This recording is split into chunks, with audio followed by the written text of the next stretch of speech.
Chapter 8, Defiance. Dawn bled in through the canopy like oil-tinged firelight as the strike teams crawled into position, ghosts moving through the trees, through the mist, through the last breath of the night before everything changed. No radios. No lights. Just signals, hand gestures, head nods, and eyes that had seen too much to blink now. Team 1, Johnny, Crag the mutant, Lorne the ghoul.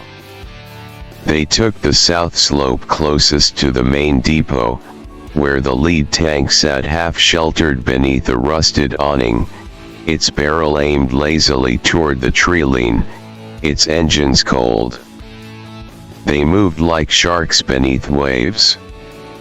Johnny slid behind the husk of an old truck, eyes locked on the tank's rear fuel intake and backup ignition chamber. It wasn't active. Not yet. Still tethered to an overhead cable rig, likely feeding off reserve power. Lorne scouted left, planting charges near the guardrails. Crag slung his warhammer and readied his fists because the plan wasn't just infiltration. It was possession. Team 2 was already peeling across the north side, slinking past collapsed barracks. A mutant with a shoulder-mounted pipe launcher. A ghoul who used to repair train engines. A human from Lancaster's Forge team, whispering fuse lengths in his sleep. They would hit the rear platform tank, the one already half-fueled. Team 3, meanwhile, crept through a drainage tunnel near the west fence, dead quiet. They'd scouted it 2 nights ago, barely wide enough to crawl through, stank like fermented chemicals and rat droppings, but it led underneath the eastern tank bay. From there, they'd disable the turret control. Climb in.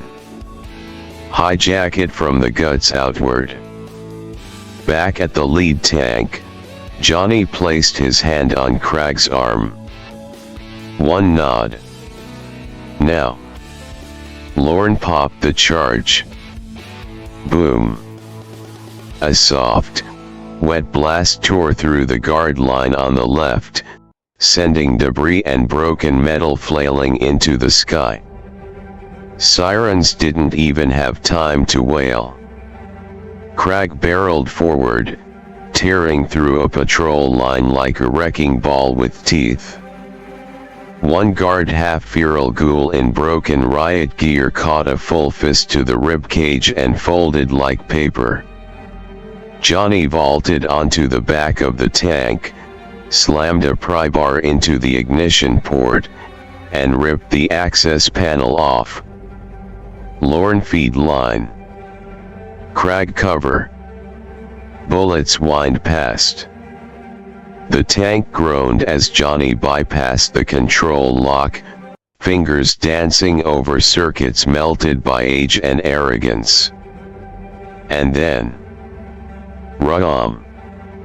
The beast roared to life. Smoke curled from its sides. The main cannon rose with a hiss.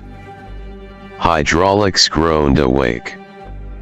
Over the comm crackle stolen from the fort's security feed, Johnny heard it. Team 2 has it north, tanks under our control.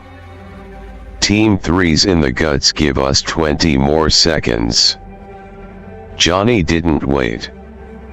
He dropped into the operator's chair, fingers on the control yoke, eyes burning white-hot with night sight through the HUD slit.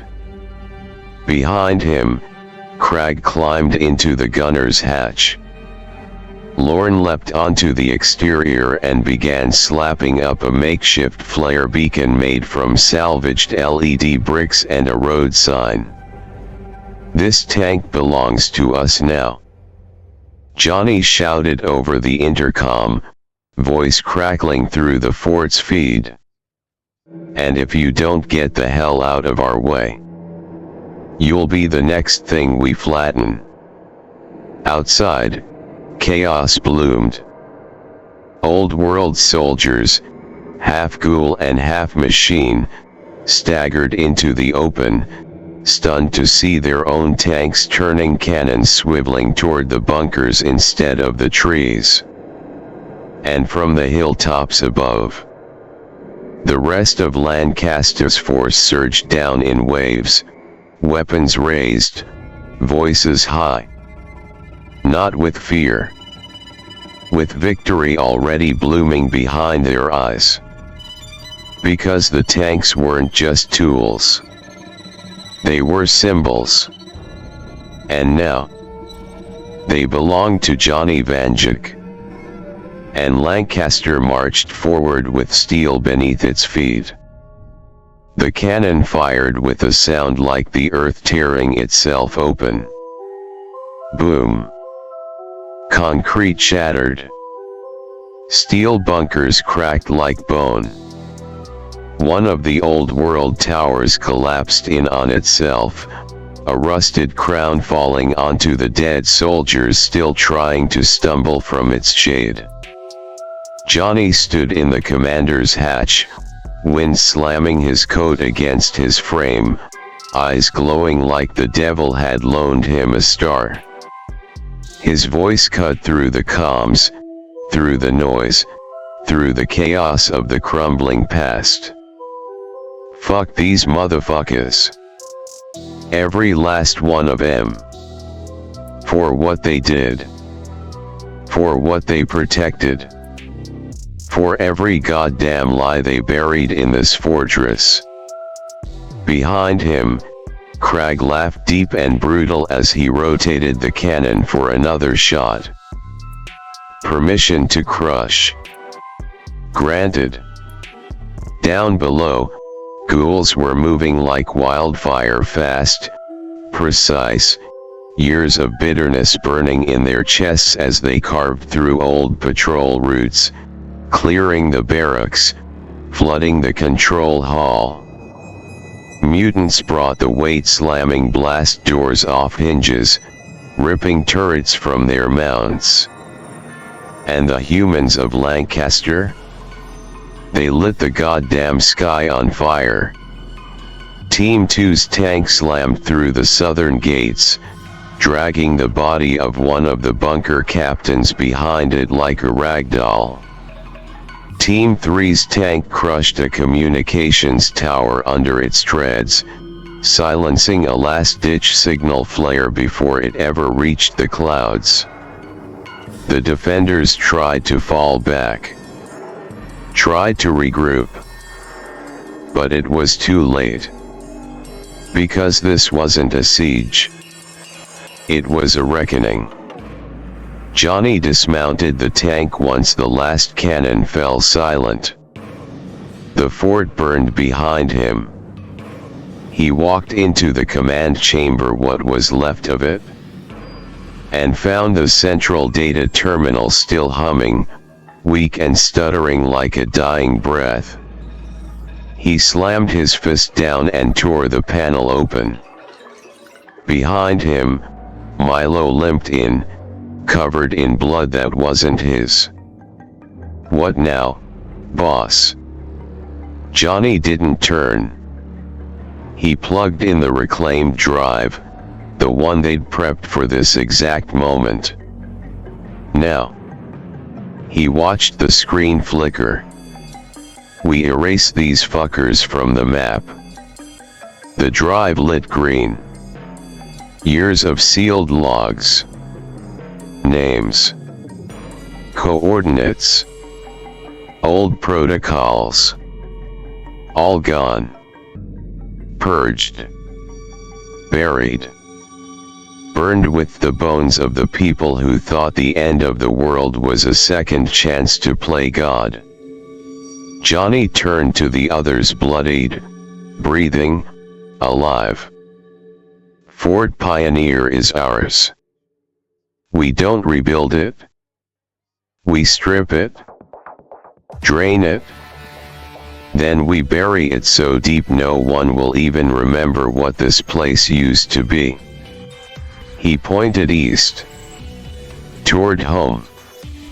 Lancaster rises. And the past stays dead. Then he holstered the magnum. Lit a flare.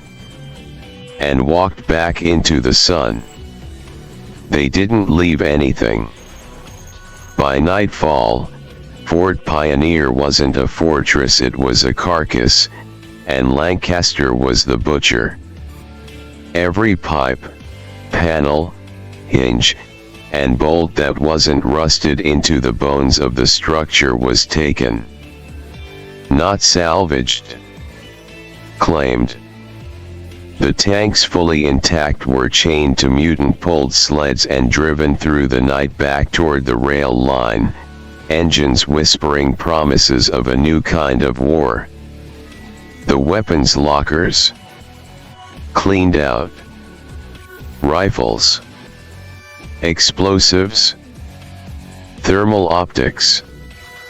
All distributed and catalogued within 2 hours of seizure. Ammo stores. Cracked open. Sorted by caliber. Stored in sealed vaults beneath the mill for future defense. But the crown jewel? The power armor. Not just the suits the ghouls had been wearing, but dozens of frames. Some locked in cryopods. Some slumped in maintenance racks. Others half-welded into bunker walls like some twisted experiment in wartime ossification. Johnny stood inside the old armory as Cragg and Lorne peeled the plating off a row of defunct suits. T-45s. A few T-51s too, stripped but rebuildable. Look at this bastard here, fusion channels still intact. Lorne grinned, dark and bone-slick. Give me a week and a workbench, I'll have these walking again. Cragg slammed a plate down on the floor and barked out a mutant's version of a laugh. Big Green Brothers are gonna be shiny for once. By morning, 12 full suits were in their possession.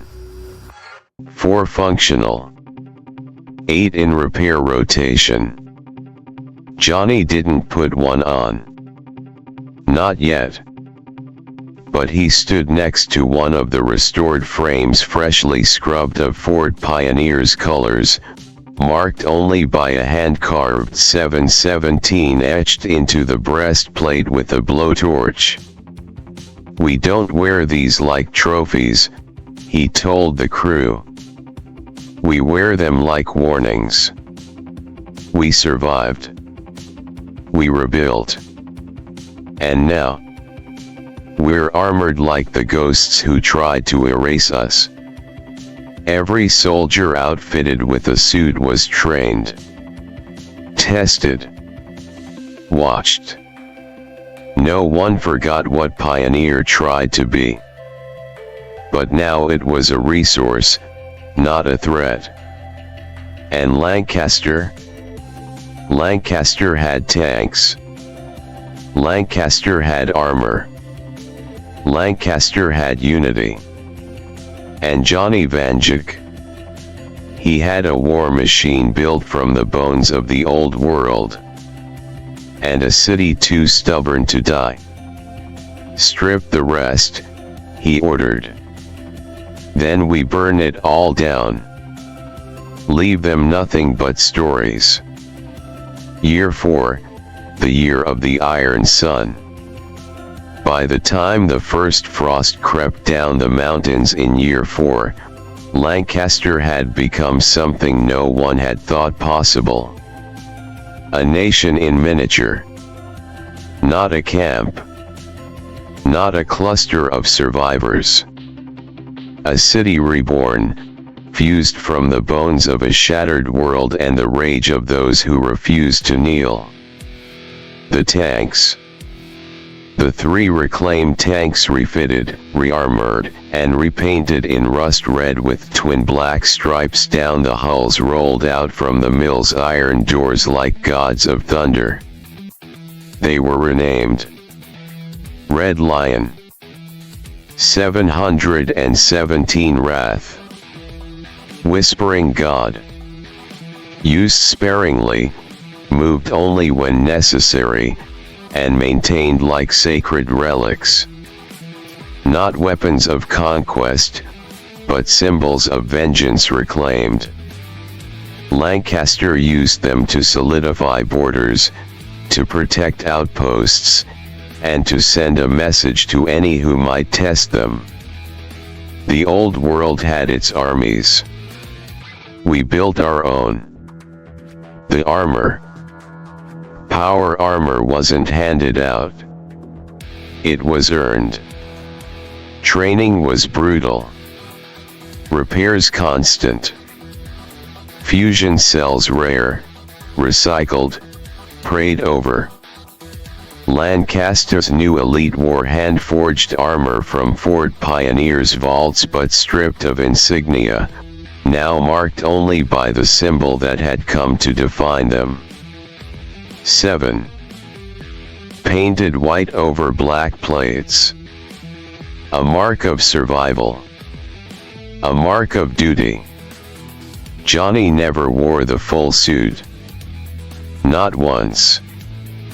But he was there the first time a 17-year-old survivor named Amos climbed into one and took his first step, armor groaning, shoulders square, face full of tears and fire.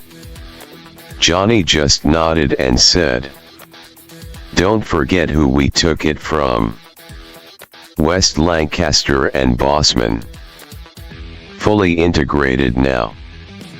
No more split command." Milo took a role as an advisor on the high table. Cragg led a mutant security regiment at the outer farms and trade convoys, the blood grain patrols, as people called them. Trade routes opened through the ruins. Markets popped up around the old mall corridors and train yards. Tech repair crews formed from mixed teams of ghouls, humans, and mutants. They didn't always like each other, but they worked. Infrastructure and expansion. The old water stations were expanded. 3 more deep well sources were uncovered and piped into the city grid. Electricity returned first to the mill, then to the housing blocks. One of the vault techs, Kira, from the reactor division, developed a hybrid system using pre-war solar arrays and microfission runners scavenged from Pioneer's backup cores. It wasn't enough to light the city, but it was enough to cook, weld, and power the Warforge. The vault. Vault 717 was sealed. Reinforced with steel plates, collapsed corridors, and 2 remote fail-safes tied to Lancaster's main control hub. No one went near it. The only sign left was a steel pylon embedded in the hill above it, spray-painted in giant red block letters. Never again. Cragg's team checked it monthly. No motion. No voices. No spores. But still, Johnny dreamed of it. Lancaster proper. Population, 912. Registered, 748. Armed, 211. Power armor suits, 7 operational. Tanks, 3 mobile. Water grid, stable. Food, sustained via trade, scavenging, and greenhouse terraces in the loom mill roof. New births, 11. Deaths, 4. Murder, 0. Raider incursions, 6, all repelled. A library opened. A school followed. Someone started printing a goddamn newspaper. Johnny Vanjik walked the city rarely now. He stayed in the shadows. Focused on strategy, on watching from the rooftops. He was a ghost to many. A myth to some. But those who had been there from the beginning, they remembered. He wasn't their king. He was their revenge. Their fire. Their curse that didn't die.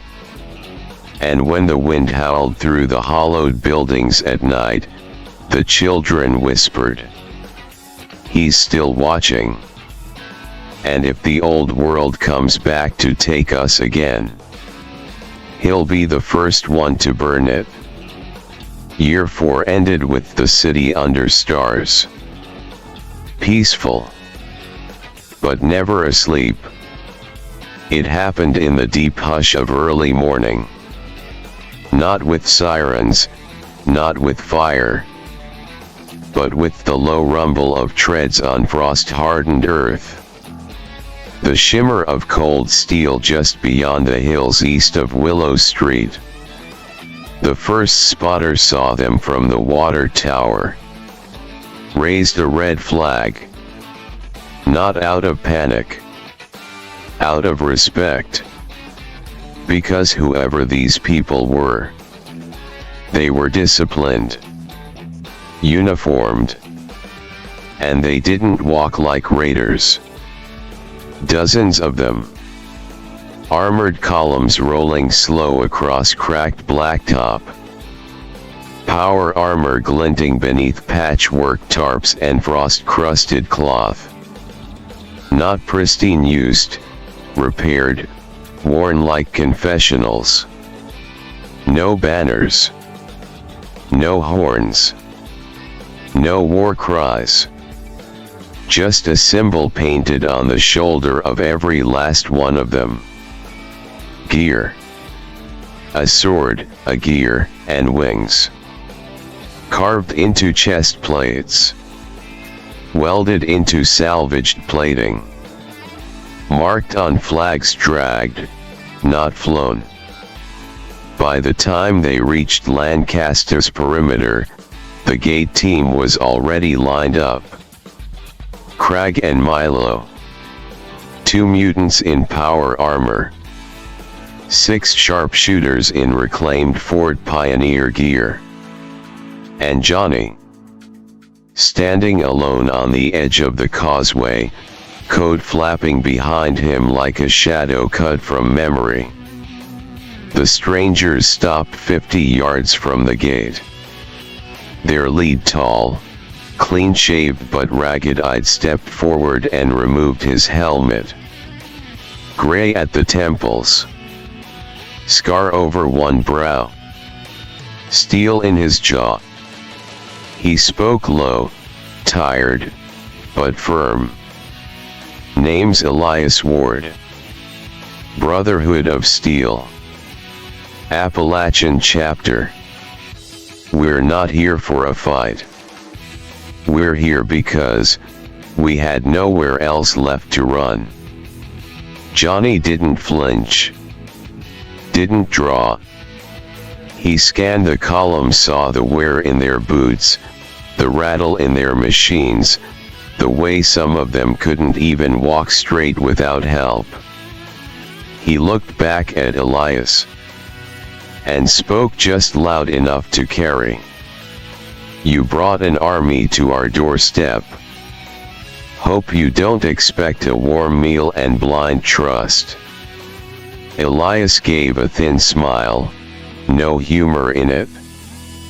We're not looking for trust. Just rest. We came from West Virginia.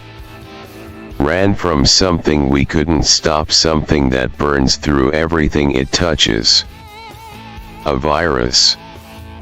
It's not like radiation. Not like FEV.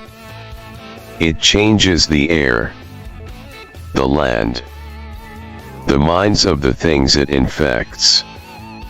We lost good people trying to stop it. He glanced back at his troops. Some sat slumped beside their gear. One young soldier was half asleep against a ruined bus stop sign. Their tanks had no barrels. Their fuel cells were bone dry. What you're looking at is The Last of Us, Milo whispered behind Johnny. That symbol. I've seen it before. Tech worshippers. Library soldiers. Vault rumors say they hoarded things during the first collapse. Crag grunted. They look more tired than dangerous. Johnny stayed silent a moment. Then looked back to Elias. You don't get inside the walls. Not yet. But you'll camp just beyond the eastern field. We'll send food. Medical. In exchange, we talk. About where you came from. What you ran from. He took one step forward, eyes sharp. And what exactly you mean by brotherhood? Elias nodded. That's fair. We're not the old world. We don't want to be. He looked up toward the skyline of Lancaster, its towers of scrap and light, its steel walls, its smoldering watchfires. But you might be the new one. And with that, the Brotherhood of Steel tattered, limping, but unbroken set up camp just outside the gates. Not as conquerors, but as pilgrims. Seeking shelter beneath a city built by mutants, ghouls, and the haunted child of Vault 717. Johnny's boots crunched over gravel and frozen dust as he turned back toward the command line at Lancaster's eastern gate. The Brotherhood's convoy sat across the field, power armor stacked in rows like tired statues, tanks dead and hollow, soldiers too exhausted to keep their helmets on. They didn't look like conquerors. But Johnny had seen too much to trust the tired face of anything with that many guns. He raised a hand, sharp and deliberate. Armor units out there, with me. Line the wall. Don't cross it. Helmets on. Make it clear we're watching. The power armor crews nodded, boots slamming in unison as they moved into position, 7 suits gleaming dull under the early sun, each one a monster forged from pioneers' stolen bones. They didn't raise weapons. They just stood. And the message was clear. We are not prey. He turned to Crag. Keep your eyes open. No sudden moves. If anyone draws a weapon, I want that field turned to ash. Crag grinned, tapping his gauntlet against the hull of the nearest tank. With pleasure, boss. Johnny pointed to the field team on standby. Get the medics out there. Eyes on me the whole time. No side work, no isolation. If someone's too far gone, tag M and walk away. We're not dragging Plague back inside. The med crew nodded, already loading up field kits, trauma bags, and Geiger tabs. They kept it minimal. No stitches. No surgeries. Just triage. He waved toward the supply crew by the lower gate. Bring out a water tank. Barrel model, not the pipe-fed rig. We're not linking our lines until we know what's in their guts. And hand out light rations. Bread only. No protein, no cans, nothing worth trade. We're not feeding a second army. We're sending a message. The orders flew like hammer strikes. Efficient. Tactical. And in the center of it all, Johnny stood, eyes scanning the Brotherhood camp like a hunter watching a sleeping predator.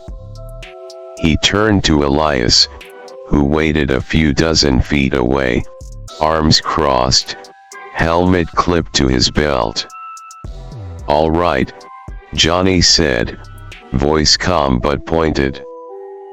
"Let's talk. Tell me what kind of ghosts you really are." And behind them, two cities watched each other in silence. One built from fallout and fury. The other limping from the ashes of a war it couldn't win. And the sun rose higher over a new frontier. Johnny didn't sit. He stood at the edge of the field between the walls of Lancaster and the Brotherhood's weary convoy. Elias Ward, Brotherhood captain, survivor of Appalachia, approached slow, his gear scraping softly, like even the metal was tired. They stood just a few feet apart now. Two survivors. Two leaders. One born from technology's last doctrine, the other from its worst mistake. "You called yourselves the Brotherhood," Johnny said, tone flat. "You got the armor. You got the symbol. But what does that mean out here? What do you actually believe in?" Elias didn't flinch. He looked past Johnny toward the armored silhouettes along Lancaster's wall. Then he looked back, the flicker of guilt buried behind his discipline. "We came from Fort Defiance," Elias said, quietly. "West Virginia. We were a splinter. Formed before the full collapse. Thought we could contain something called the scorched plague. We couldn't." He looked down, swallowed hard. "It burned everything. Changed people. Twisted animals. Infected the air. We fought until there was no one left to pull the trigger." Johnny nodded, eyes narrowing. "So you ran." Elias met his gaze. "We escaped. With what little we could carry, what little of the Brotherhood we still believed in. Knowledge. Protection. Control. Not of people but of the past. Of what killed the world. You see weapons. You see machines. We see discipline. Custodianship. We're not here to rebuild the old world." He paused, his voice roughening. "We're here to make sure it doesn't come back." Johnny didn't speak at first.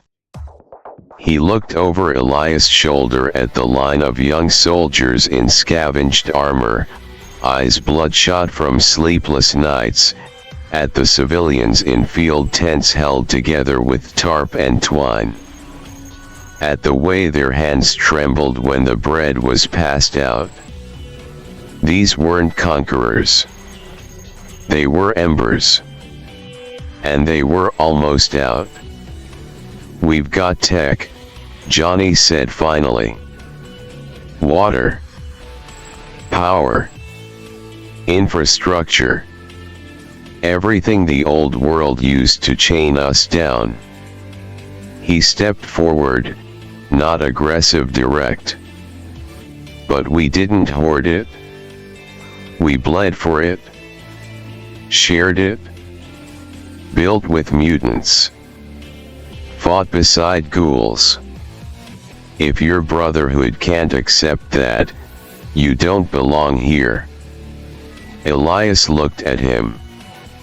Long measured. Then, "If your Lancaster can accept us for what we are, soldiers, tech salvagers, archivists, will earn our place. No control. No demands." He paused. "But if you'll have us, we'll help you hold the line." Johnny looked to the east. To the distant hills. To the roads yet unwalked. To the next storm, already brewing in some place not yet visible. Then he looked back. Eyes glowing faint in the early light. Then rest. "You're not part of the Brotherhood anymore. You're part of Lancaster." And for the first time in decades, both men nodded. Not as leaders, but as witnesses to the rise of something greater than loyalty. A city. A people. A future. Built from ashes, bound in iron, and guarded by every kind of survivor the world had tried to erase. Elias stood still as Johnny spoke, his armor hissing softly in the cold morning air, but his eyes locked and unblinking. He didn't interrupt. Didn't flinch. Didn't pretend to know what kind of man, what kind of thing was standing across from him. Because you didn't interrupt a ghost. Especially not one still burning. Johnny's voice was level, but under it, the weight of years, the pain of wearing a skin that wasn't his, of memories not matching the face in the mirror. "Here's the truth, Tin Man." His eyes flared green-white like gas catching fire under glass. "I'm sure you heard the stories on your way up here. I'm not very human." He stepped closer, just enough for Elias to see the glow beneath his brow, that sick, haunting shimmer of FEV and fungal reconstitution clinging to a will too stubborn to break. "I know bullets. I know defiance. I know breaking every goddamn rule the old world ever wrote. But that boy, the real one, Bradley, he never made it out of Vault 717. He's dead. I carry his bones in my stride and his fire in my chest, but I ain't him." Johnny looked out across the camp now at the soldiers huddled near water barrels, at the steam coming off bandaged skin and trembling hands. Then he turned his face back to Elias. "I don't breathe like you. Don't eat. Don't sleep. I walk through FEV and radiation like it's spring breeze on my face. I'm the thing that made it out when no one else did. And as good as I am at solving things in the moment, putting out fires, patching leaks, swinging hammers, this." He tapped his chest once, slow. "This can't last." His voice dropped, just enough to make Elias lean forward. "One day, I'm going to fall short. Not because I lost. Not because I was weak. But because I was never built to last in this world we're trying to make.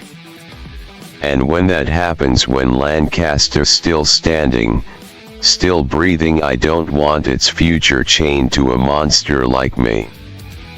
He nodded once, sharp. Final. That's why I need a backup. One that's human. The wind blew dust through the gap between them. Elias stood there, quiet, until the silence weighed enough to answer. Then he said, with zero bravado, zero ego, "Then I'll serve until you fall. And if I take up what you built, I'll protect it like I watched you do." Johnny's glow dimmed slightly. Not in weakness. In recognition. Then he said only, "Then let's see if that armor of yours was made for more than surviving. Let's see if you can build a future in it." And he turned toward the rising sun. The steel walls of Lancaster behind him. And for the first time, a legacy starting to form in the footsteps behind him.